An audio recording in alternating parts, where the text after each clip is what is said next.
Hello, everybody. Once again, this is Fred Manko coming to you from our studios in Chicago with another edition of Bold Talk on Allen TV. As usual, I'd like to say good morning, good afternoon, and good evening to you, depending on where you are around the world. Today, I'd like to address a topic that's really been trending around the world, but lately trending even more, which is the concept of Africa is the future. Africa is the future. And the question that should go with that is, Africa is the future for who? For Africans or for the exploiters? As you can see, the table seems set. The table called Africa is the future. Now, what's on the menu for this future? Is the menu serving opportunities for Africa and Africans, equal opportunities with people who come to do business with Africa? Or is the menu serving opportunities for France, Britain, Russia, and the United States of America? These are the questions we need to ask, and these are the questions that can only be answered at this stage by an all-out revolution in the continent. The reality is that Africa's children are rising. We saw what happened in Nigeria in the last elections. The youth showed Nigeria's exploiters that enough is enough. Yes, at the end, they stole the election, but the jury is still out. It's not over until it's over. And it's going to be over when the tribunal comes out with a judgment after the overwhelming evidence to show that Bola Ahmed Tinubu did not win this election. If that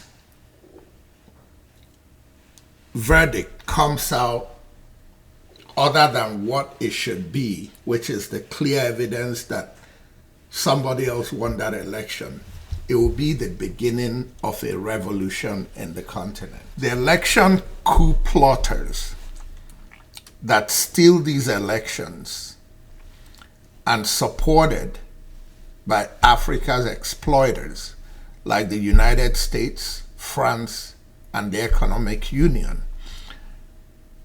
have to understand that Africa's youth have risen.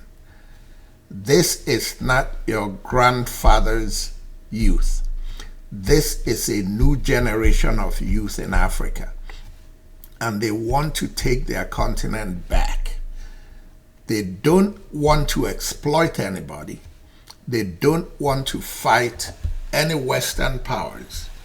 They are simply saying, if you want resources from our continent, you have to sit down with us and negotiate those terms. And it showed in the last 4 coups that happened in West Africa. Those coups really shouldn't be called coups. Those are Africa's youth standing up and saying, enough is enough. We want a realignment of political power and economic power in Africa. Africans have had it with the old generation of Africans. Africa's youth have had it with the civilian election coup plotters in Africa that are supported by the Western exploiters.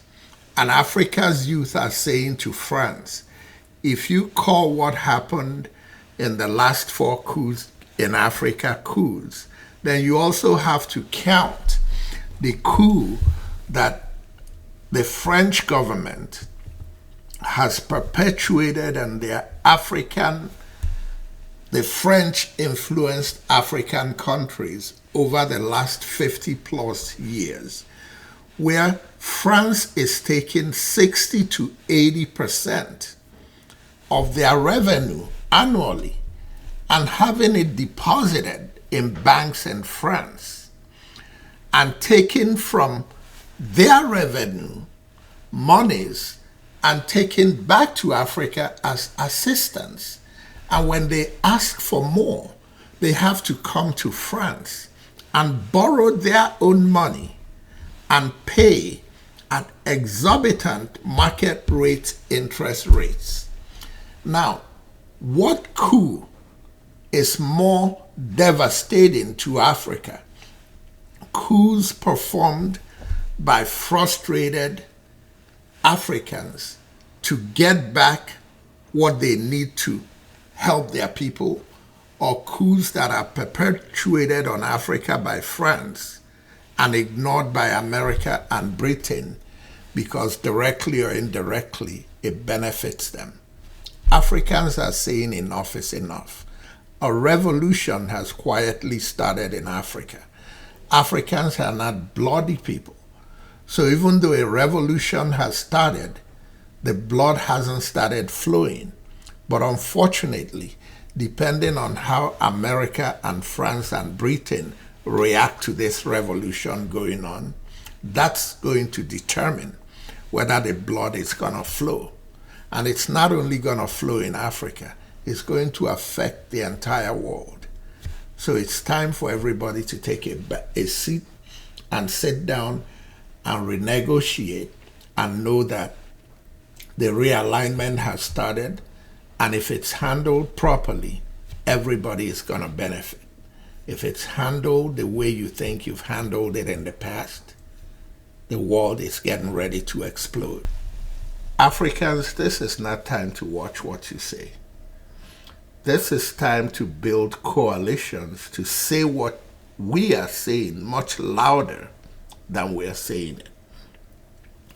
This is time to build coalitions that cut across Africa and across the African diaspora, not only reaching out to Africans who have migrated to other countries, but reaching across to our brothers and sisters who left the continent, sadly, through slavery and have settled in places like the United States and the Caribbean and Brazil. Because those people, especially the ones in the United States, have gone through the experience of the struggle and at least have built structures to fight to win some of those struggles.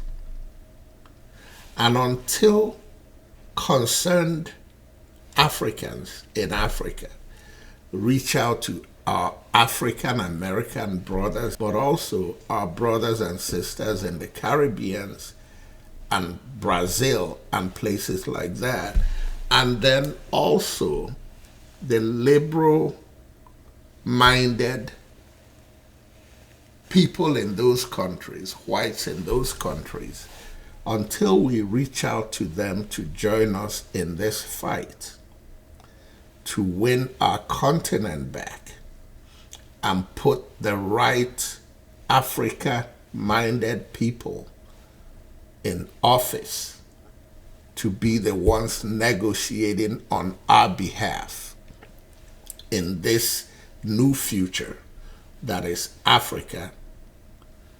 Africa could easily say to itself, Africa is doomed and Africa is going to be recolonized. I have some sound bites, a lot of sound bites from significant Africans that have spoken in ways that should be food for thought as we get into this struggle today. And you have praised Fidel Castro as a leader of human rights and said that Cuba was one of the countries that's head and shoulders above all other countries in human rights, despite the fact that documents at the United Nations and elsewhere show that Cuba is one of the worst. I was just wondering, Are these your models of leaders of human rights? And if so, would you want a Gaddafi or an Arafat or a Castro to be a future president of South Africa? One of the mistakes which some political analysts make is to think that their enemies should be our enemies.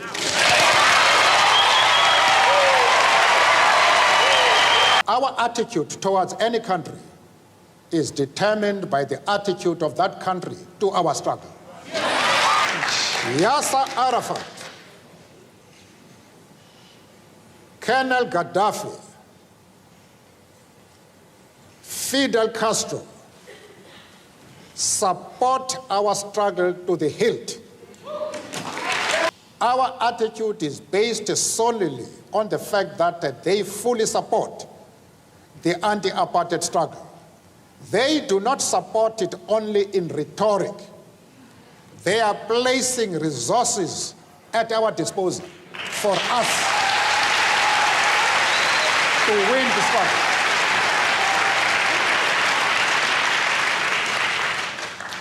That is the position. You'd also said Folks, to me... that is the position. And this brings me to the dilemma of what's going on today and the role that the scramblers are playing to control the resources in Africa. The role that Russia is playing with Niger, Chad, Mali, Burkina Faso, even Sudan, and maybe Guinea. And the role that America and France and the European Union are playing.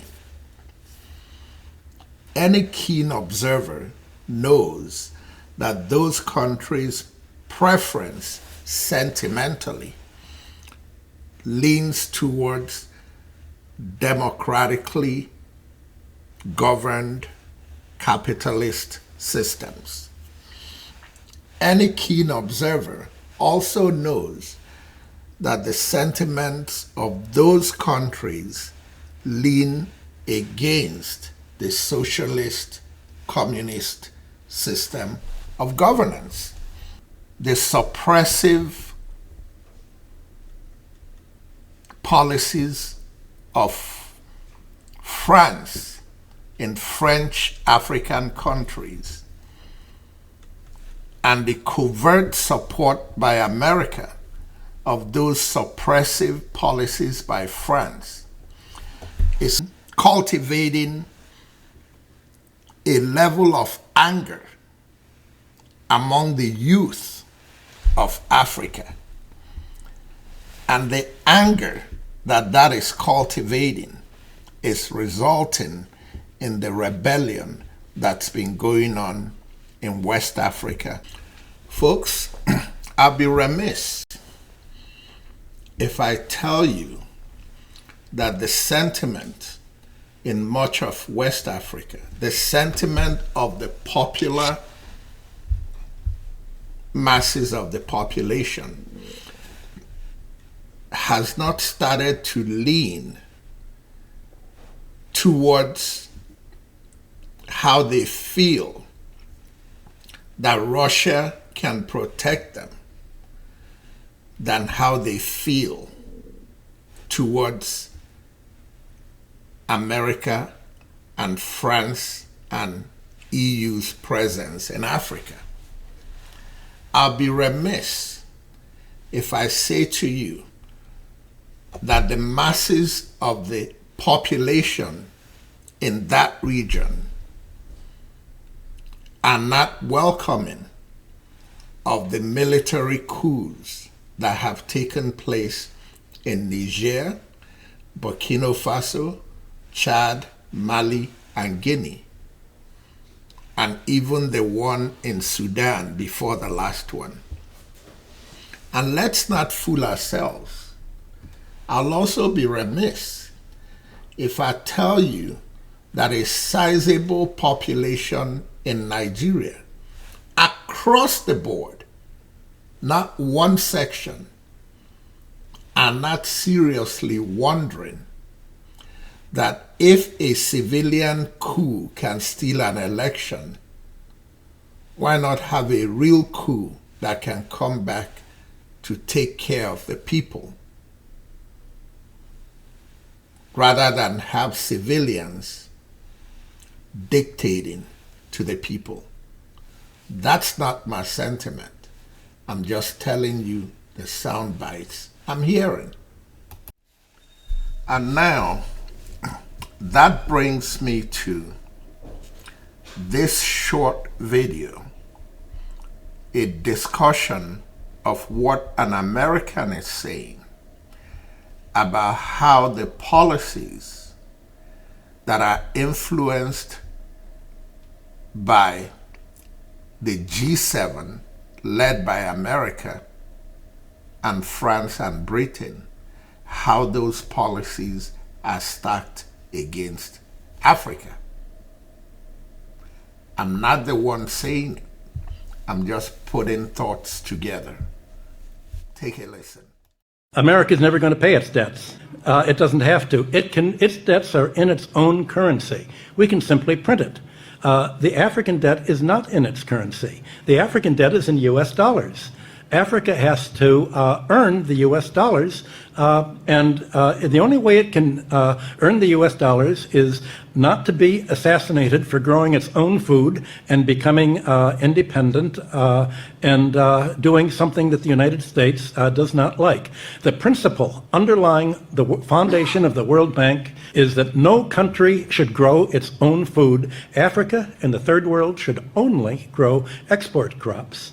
To export, in order to have an oversupply of cocoa and other tropical raw materials, to keep down the price, they must buy their grain from the United States or Europe, so that if they do something that we don't like, we can do what America tried to do to China in the 60s. We can sanction them. We can say, we're going to starve you. We're going to not export any grain to you. So owing their foreign debt in dollars means that they have to somehow sell something that the United States wants, not what they want.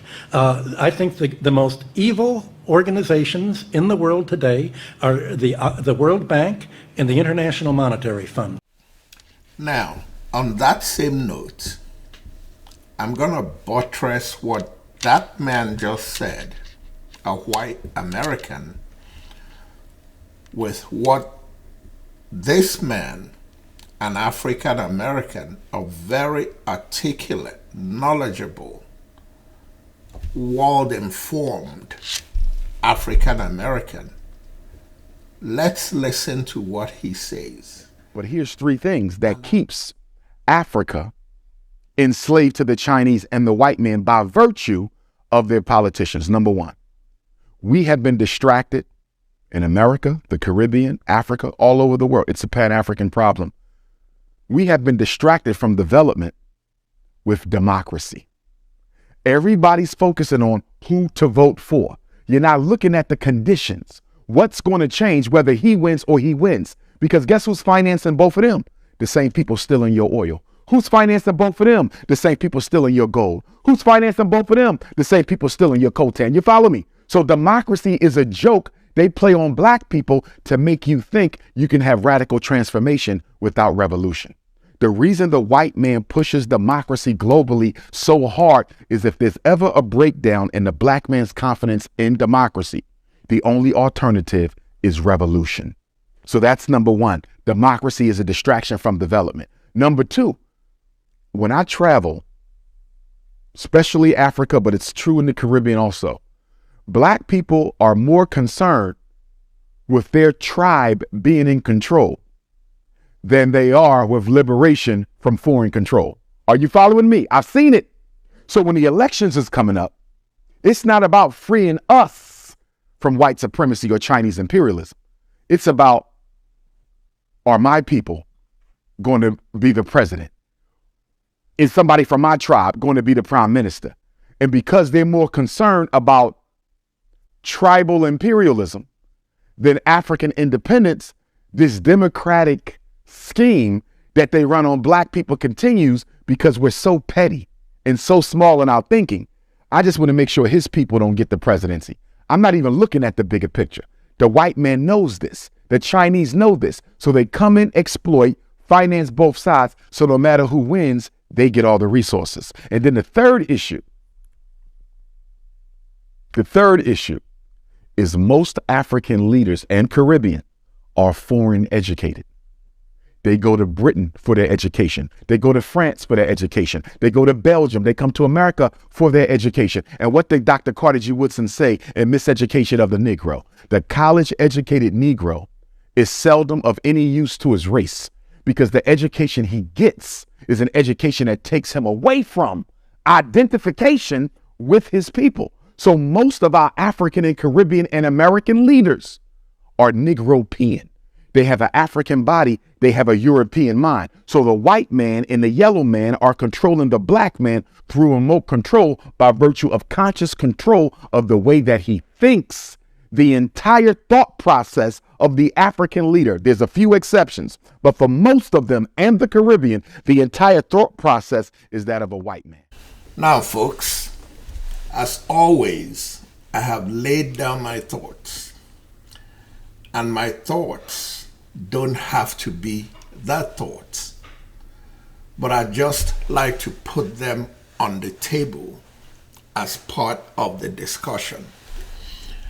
And this brings me to a Nelson Mandela interview that I watched on the Oprah Winfrey Show many years ago. And Nelson Mandela alluded to the fact that it comes a time when we have to let our brains dominate our emotions or our sentiments.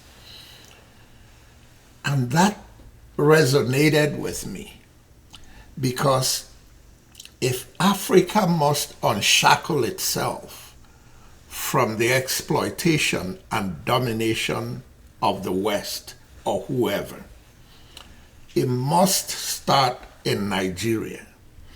And I don't say that from an arrogant standpoint. I say it because Nigeria is the biggest country in the region and the biggest population, almost 250 million people in the region. And Nigeria has been shackled by the sentiments of tribe rather than the very intelligent peoples of Nigeria letting their brains dominate their sentiments, letting logic that comes from their brain, the logic that could help with nation building, dominate the tribal sentiments which our forefathers have poisoned us with. I want you to listen to what Nelson Mandela said at this interview. If we can listen to it and psychoanalyze it and adapt it, it may be the beginning of unshackling ourselves from the tribal sentiments that have completely handcuffed a very, very talented people in a very resource-blessed country for over 50 years. That is the position. You'd also said to me one evening, you said, we made the brain dominate the blood. Our emotion said the white minority is an enemy. We must never talk to them. But our brain said, if you don't talk to this man, your country will go up in flames. And for many years to come, this country will be engulfed in rivers of blood. So we had to reconcile that conflict. And our talking to the enemy was the result of the domination of the brain over emotions. But then you were... And on that note, I can once again say, Ladies and gentlemen, this is Fred Nwankwo coming to you from our studios in Chicago with another edition of Bold Talk on Allen TV.